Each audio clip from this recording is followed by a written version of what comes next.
आप चाहते सब अपने अपने घर चले जाए, बाई चांस कोर्ट का फैसला कुछ और आ गया तो तब हम क्या करेंगे?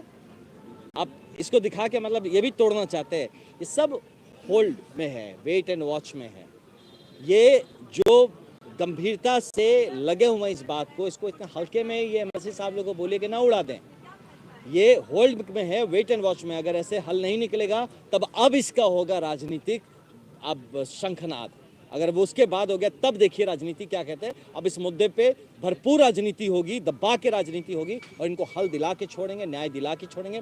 चाहे उसके लिए 25 में ये पूरी सरकार को उलट पलट करके एकदम फेंक देने की जरूरत क्यों ना पड़े, वो होगा और इनको न्याय जरूर मिलेगा।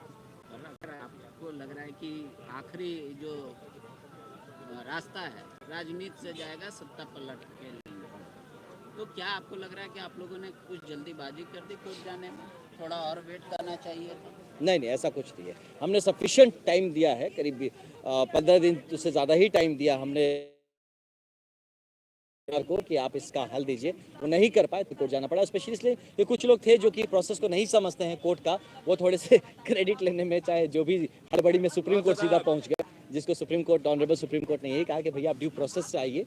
तो इसीलिए लगा कि अगर हम नहीं करेंगे तो फिर कोई गलत ना कर दे इस बात को। तो भाई अब चलिए, जो मैंने कहा ना कि जो भाइयों में जिसको लगता है कि भाई हम में समझदारी है उसको पहले लेनी चाहिए, तो हमें लगा कि हमारे पास लीगल टीम मजबूत है, हमें लग रहा है कि हम इस मुद्दे को मजबूती से रख पाएंगे, इसीलिए हमें कोर्ट जाना पड़ा और कोई बात नहीं। तो अगर जब जन स्वराज कोर्ट जा रहा है या एजिटेशन कर रहा है, तो अगर मान लीजिए पप्पू यादव जी ये कह रहे हैं कि आप लोग को तो इसमें विश्वास ही नहीं है कि संघर्ष से सत्ता तक पहुंचा जा सकता, सही बात। वो कह रहे हैं कि ये लोग विश्वास नहीं कर रहे, और है कि जब इतना ही सब कुछ है, इन लोगों का आपसी का इतना सेटिंग है, वो ये शब्द बोलते हैं। अरे मुख्यमंत्री जी को जाके दिखा देते कि ये सबूत है, आप खत्म कर दीजिए। बोले हम मुख्यमंत्री तो चंडाल चौक के शीशे गिरे हुए, उनको पता भी नहीं होगा और ये बात सबको ही जानते हैं।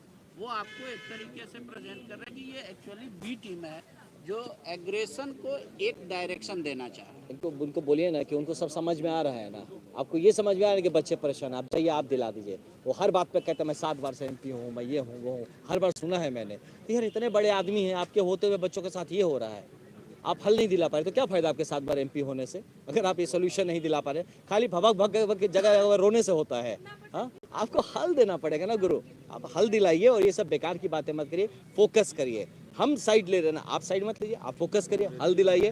काम धाम करना नहीं है किसी को, कुछ भी खाली नैरेटिव बनाना है। ए टीम है, बी टीम है, सी टीम है, ये जा रहे हैं वो जा रहे हैं। और ये बताइए, जब लड़ाई बच्चों की है, जब लीडरशिप बच्चों ने लिया है, और प्रशांत किशोर जाके कान में क्यों बोले नीतीश कुमार के? बाई चांस अगर उनका, प्रशांत किशोर जी गुलाम तो है नहीं नीतीश कुमार, तब नीतीश कुमार जी ना माने तो फिर बच्चे तो उन पे दोष लगा देंगे, जाके देखो वहाँ पे हमारा पूरा रेवोल्यूशन खराब कर दिया, हमारा मतलब जो आंदोलन है इसको इन्होंने गलत कर दिया। तो ये सब बेसिक समझदारी बोलिए, थोड़ा कॉमन सेंस रख के तब बात करना चाहिए, तब मुंह खोलना चाहिए। कुछ भी बड़बड़ कुछ भी नहीं बोल देना चाहिए।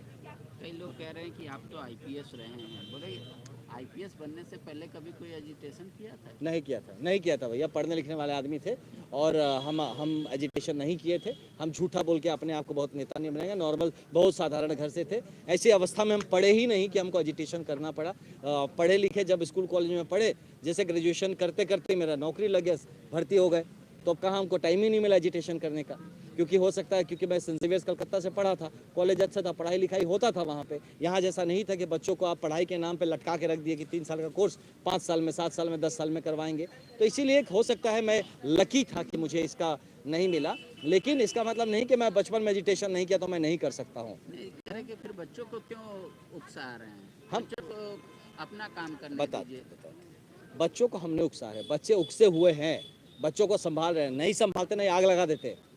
आप देखिएगा जरा सा, हर जगह पे बोला, उस दिन गांधी मैदान में बोल रहा था बच्चों बाहर नहीं जाना है, मैं सबको कह रहा था कि बाहर नहीं जाना, बार बार बोला हूँ कि बाहर मत जाओ, आप यहीं पे रहिए, अपनी बात को रखिए, उसको मेमोरेंडम बनाएंगे, एक डेलीगेशन भेजेंगे। बच्चे हो रहे थे नहीं हमको जाना ही है, तो उनको नहीं कंट्रोल किया जाता ना बॉस। ये तो आप गनीमत मानिए, यहाँ जिन 2-4 लोगों का नाम दिया वो लोग होते ना तो यहाँ आग लगवा दिए होते ये लोग, इनको यूज कर लिए होते हैं। हम प्रोटेक्ट करने पे लगे हुए हैं बच्चों को।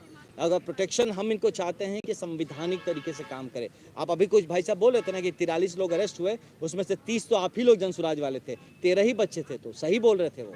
हम लोग अरेस्ट हो ठीक है, बच्चे क्यों अरेस्ट होंगे?